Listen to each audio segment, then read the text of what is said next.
பாட்டி, இனிமே நம்ம என்னப்பா? வாழ்க்கையில எல்லாமே நல்லது தான் நடக்கும்னு எனக்கு நம்பிக்கை இருக்கு பாட்டி.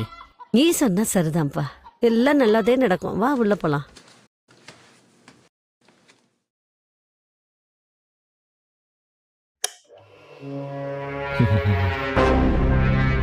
ஆ, ஆ, ஆ, ஆ, ஆ, ஆ, ஆ,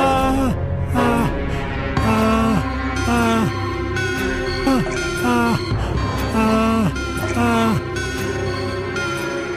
இன்றைய தினம் மிதுன ராசிக்காரர்களுக்கு குரு பயிற்சி பலன்கள் எப்படி இருக்குது அப்படின்னு பார்க்க போகிறோம். கடந்த ஒரு வருஷமாக உங்களை போட்டு பாடாப்படுத்தினாருங்க குரு பகவான்.